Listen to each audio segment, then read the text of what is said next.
একটা প্রশ্ন আসছে, সাম্প্রতিক আমাদের এলাকায় চুক্তির ভিত্তিতে একটি বিয়ে হয়, যে বিয়েকে হিল্লা বিয়ে বলা হয়। এরপরে তিনি তার সাথে রাত্রি যাপন করেন। ইসলাম এ বিষয়ে কি বলে? প্রিয় ভাইয়েরা, প্রথম কথা হচ্ছে, ইসলামের কোনো বিধানকে নিয়ে কেউ যদি মক করে, ইসলামের কোনো বিধানকে নিয়ে যদি নিজের বানানো পদ্ধতিতে ইমপ্লিমেন্টেশন করে, তাহলে অনেক ক্ষেত্রে তার ঈমান চলে যেতে পারে। মাসালাটা ক্লিয়ার বোঝেন। আমি একটা শরীয়তের বিধান নিজের জীবনে বাস্তবায়ন করতে পালন করতে পারি না, এটা আমার ওজরখাহি আল্লাহর কাছে। আল্লাহ চাইলে আপনাকে মাফ করে দিতে পারেন। কিন্তু আমি পালন করতে পারি না, কিন্তু ওই বিধানকে নিয়ে আমি টিটকারি করি, মক করি, ওই বিধানকে আমি ফালতুভাবে উপস্থাপন করি। আপনি যদি আল্লাহর বিধানকে নিয়ে তামাশা করেন, আপনার ঈমান থেকে আপনি খারিজ হয়ে যেতে পারেন। ইসলামী শরীয়তে বিবাহের এবং তালাকের মাসালা কি? যদি কেউ তার স্ত্রীকে তালাক দিতে চায় আলাদা আলাদা হায়েজে, তার জন্য মাসনুন পদ্ধতি হচ্ছে তাকে তালাক দিবে। এক তালাক যদি দেয়, এরপরে তাকে চাইলে বিবাহ ছাড়াই তাকে ফেরত নিয়ে নিতে পারবে নির্ধারিত সময়ের মধ্যে। তার জন্য বিয়েও তাকে নতুন করে পড়াতে হবে না।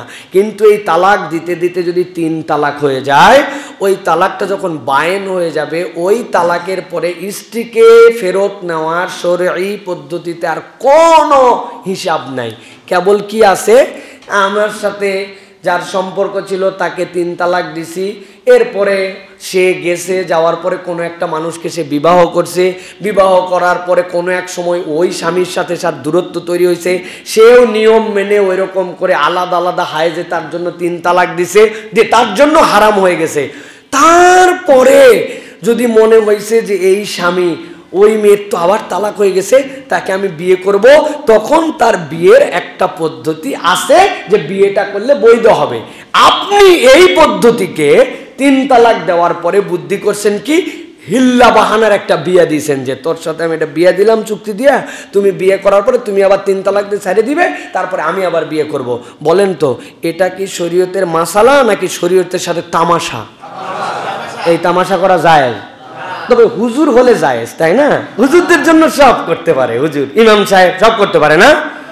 এই সকল কারণে আজকে ইসলাম প্রশ্নবিদ্ধ হচ্ছে, ইসলামকে ছোট করতেছি আমরা। অতএব বলবো, এই সকল জ্ঞানহীন, এই সকল বোধহীন মানুষের দ্বারা ইসলামের যে ক্ষতি হচ্ছে, অপরের কাছে যে তামাশার পাত্র হচ্ছে, আল্লাহ এদের যেন বোধ জাগ্রত করেন। এটা কোনো বৈধ কাজ নয়, এটা কোনো শরঈ সম্মত কাজ নয়। তবে যদি কেউ এরকম বিয়ে করেই ফেলে, করার পরে যদি তালাক দিয়ে ফেলে, হুকমান সেটা হয়ে যাবে।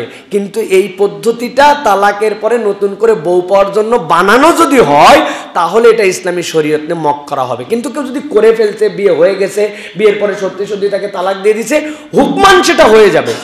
সেটা আবার বলা যাবে না যে হয় নাই, কিন্তু হয়ে গেছে সেইটা। কিন্তু এই কাজটা যদি আমাদের সমাজে প্র্যাকটিস হয়, এটা তাহলে খুব কলুষিত একটা বিষয় হবে।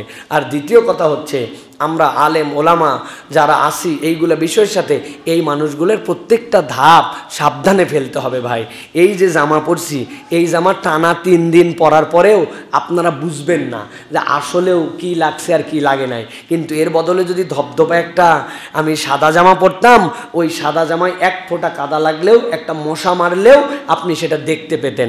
সুতরাং ইসলাম এবং মুসলমান জাতিকে যারা রিপ্রেজেন্ট করেন, দাঈ, ইমাম, খতিব, এই মানুষের প্রত্যেকটা পদক্ষেপ বুঝে সুঝে ফেলতে হবে প্রিয় ভাইরা। নচেত আপনার আমার এই দাগটা এমনভাবে সমাজ দেখবে, ওটা আল্লাহ রাব্বুল আলামিন এবং তার রাসূল সাল্লাল্লাহু আলাইহি ওয়াসাল্লামের বিধান নিয়ে তখন প্রশ্ন তোলার সুযোগ পাবে। আমরা যেন এরকম কোনো সুযোগ কাউকে না দেই। আল্লাহ আমাদেরকে বোঝার তৌফিক দান করেন। হাযা মা ইনদি ওয়াল ইলমু ইনদাল্লাহ। সুবহানাকাল্লাহুম্মা বিহামদিকা আশহাদু আল্লা ইলাহা ইল্লা আনতা আস্তাগফিরুকা ওয়া আতুবু ইলাইক। ওয়াসসালামু আলাইকুম ওয়া রাহমাতুল্লাহি ওয়া বারাকাতুহু।